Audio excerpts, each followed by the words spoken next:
ou bien la moelle épinière. Tout ça, c'est l'encéphale. Bien, on passe maintenant à l'exercice suivant, la page numéro 2. Donc, exercice numéro 5. Ces phrases indiquent les événements qui ont lieu lorsqu'on entend. On entend plus que sans elle, lorsqu'on entend la sonnerie du téléphone.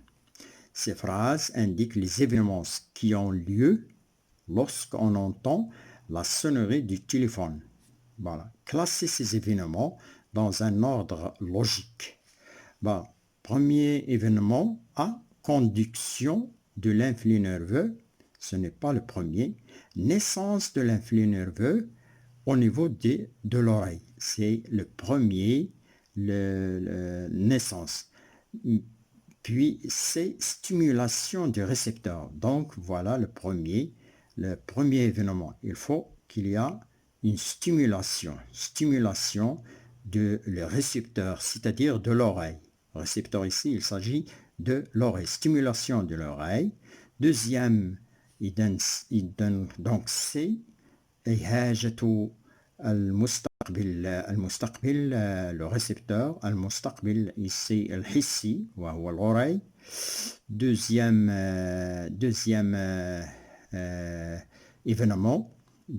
événement, ça sera B, naissance de l'influx nerveux au niveau de l'oreille. C'est le deuxième événement.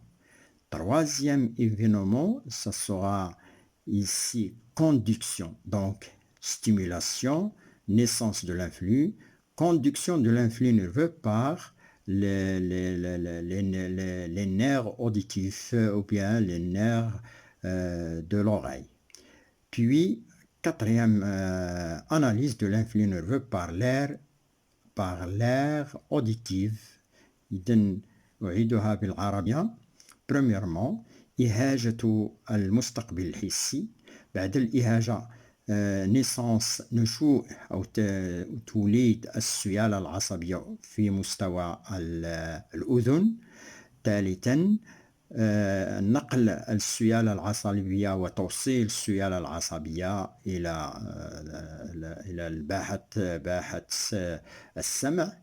ثم بعد ذلك تحليل ومعالجة السيالة العصبية بواسطة الباحة السمعية وتحويلها إلى سمع لصوت معين.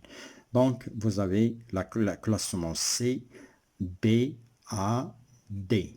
B, A, D. Exercice numéro 6. Sur 3 lots de lapin, on réalise les expériences suivantes. Lot numéro 1, expérience, résultat, le tableau ici.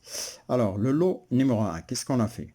On a fait l'ablation de l'œil droit. Qu'est-ce que ça veut dire l'ablation? Élimination. Lorsqu'on élimine, on enlève l'œil, on fait une ablation. Ablation de quelque chose, c'est-à-dire enlever quelque chose de sa place. On fait l'ablation. يعني استئصال العين اليمنى. استئصال العين اليمنى عند قنيات. Les lapins regardent avec l'œil gauche seulement. Évidemment, عندما نستأصل العين لا يتم الرؤية بها لأنها غير موجودة لأنها هي المسؤولة عن العضو الحسي المستقبل, le récepteur, organe récepteur sensoriel où se forme, où naît l'influx nerveux. Bien, le deuxième lot, qu'est-ce qu'on lui a fait? Donc, on détruit tous les centres optiques, les aires optiques. Les lapins perdent la vue même si les yeux sont sains. Donc, ils vont perdre la vue. Pourquoi? Parce que les centres nerveux optiques analysent et transforment l'influx nerveux en sensation, en vision. C'est eux qui permettent la vision. La vision existe dans les aires optiques, c'est-à-dire aires optiques situées dans le lobe occipital. Troisième lot, on coupe le nerf optique de l'œil droit. L'œil droit, couper son nerf, son nerf optique entraîne les lapins perdent la vue de l'œil droit. L'œil droit, dans l'œil droit, il y a l'influx nerveux, naissance de l'influx nerveux qui passe dans le nerf optique droit. Donc chaque œil est relié avec un nerf. On a vu ça dans la leçon. Les yeux sont reliés par des nerfs optiques. Chaque œil a son nerf optique. Chaque oreille a son nerf optique. Son nerf auditif et ainsi de suite. Le nez olfactif et ainsi de suite. Alors, la question qui se pose ici, à partir des résultats des expériences 1 et 3, le 1, expérience le 1, c'est l'ablation, et le 3, des coupures, on coupe le nerf de l'œil droit, on enlève l'œil droit, on coupe le nerf de l'œil droit. On a toujours la perte de la vue de l'œil droit. La perte de la vue de l'œil droit seulement parce qu'il regarde avec l'œil gauche. Alors, démontrer si l'œil et le nerf optique ont le même rôle. Alors, l'ablation de l'œil droit entraîne un manque de l'influx nerveux visuel. Voilà, lorsqu'on enlève l'œil, il manque l'influx nerveux. Il n'y a pas d'influx nerveux. La coupure de nerf, lésion du nerf optique droit, empêche l'arrivée de l'influx nerveux visuel à l'aire visuelle gauche, responsable de la vision avec l'œil droit. Donc, ici, la coupure dans le nerf manque de l'influx nerveux n'arrive pas, même si l'œil existe, n'arrive pas dans l'aire visuelle qui va le transformer en vision. Voilà la comparaison, si vous voulez, ou bien les expériences, la démonstration si l'œil et le nerf optique ont le même rôle, c'est-à-dire presque ils ont le même rôle dans l'œil il y a naissance de l'influx nerveux et dans le nerf optique droit il y a le passage, le conduit de l'influx nerveux. Toujours on parle de l'influx nerveux. Exercice numéro 7, entre les éléments des documents suivants existe une relation fonctionnelle. Il y a d'autres questions sur le tableau. Deuxième question, d'après les résultats de l'expérience 2, ici le lapin on détruit les centres optiques, les aires optiques, l'aire optique, on les détruit, le lapin perd la vue même si les yeux sont sains. Les yeux sont sains, mais on a détruit les aires. Alors, d'après le résultat de l'expérience 2, quel est le rôle du centre optique? Le rôle du centre optique, l'aire visuelle, évidemment, l'aire visuelle et la transformation de l'influx nerveux en vision. C'est eux qui sont responsables de la vision. Même si les yeux sont sains,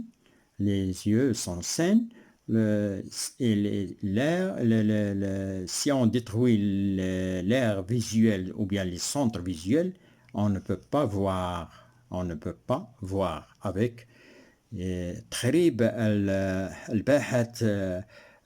باحة الإبصار يؤدي إلى العمى رغم سلامة العينين.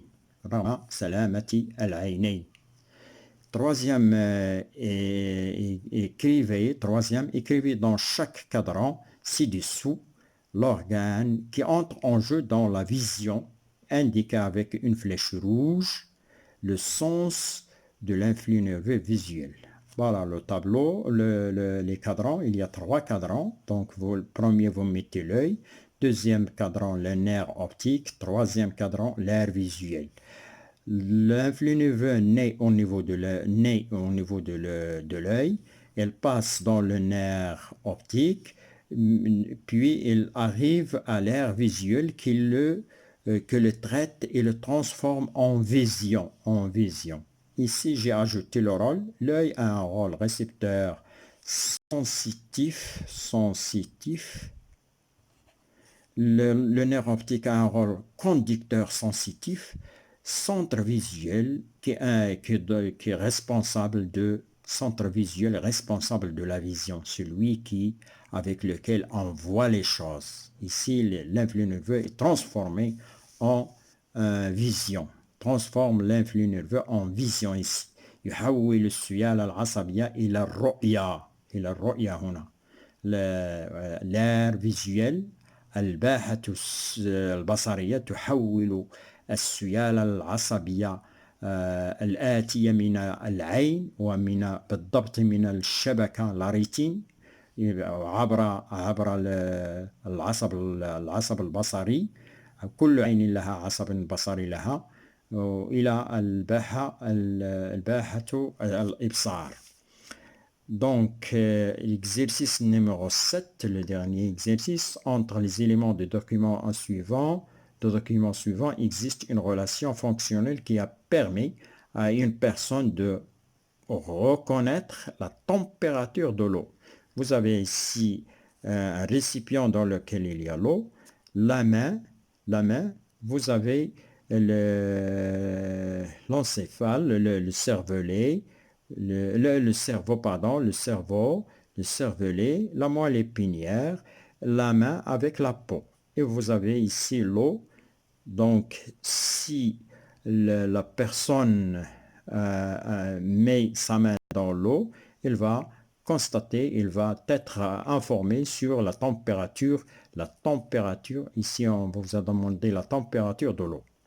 Donc, ici, je reprends entre les éléments du document. Ici, il y a les éléments du document. Et existe une relation fonctionnelle, c'est-à-dire qui a permis هناك علاقة وظيفية التي تمكن الإنسان من معرفة حرارة الماء. Donc ici vous avez la main avec sa peau. On va le dire ici, c'est la peau, c'est un récepteur, organe récepteur, la peau, organe récepteur.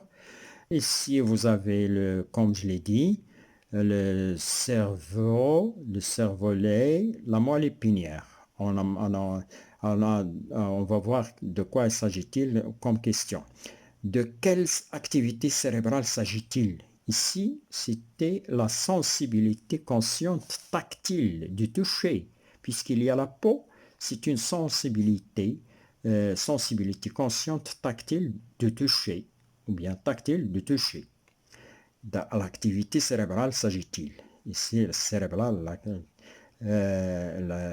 هنا إذا ترجمتها ما هي النشاط أو بماذا يتعلق هذا النشاط؟ نشاط سيريبرال، يعني نشاط عصبي. بماذا يتعلق هذا؟ ما هو نوع النشاط العصبي الممثل هنا في هذه الوثيقة؟ نوع النشاط العصبي وهو الحساسية الشعورية اللمسية tactile, لمسية أو الجلدية. Dessiné sur le schéma, l'air qui intervient ici se trouve en arrière de ce trait. Ce trait s'appelle sillon de Rolando. Ce trait, sillon de Rolando. Il faut toujours être sûr que l'air de sensibilité générale est en arrière de sillon de Rolando. Rolando, ici R, Rolando, pour mettre l'air sensibilité générale derrière. Parce qu'on va voir qu'il y a une autre aire qui est la motricité volontaire, l'aire motrice, il se trouve devant ce sillon de Rolando. Bien, alors dessiné sur le schéma l'air qui intervient dans cette activité, voilà l'aire de sensibilité, on a dessiné, assuré, sensibilité générale.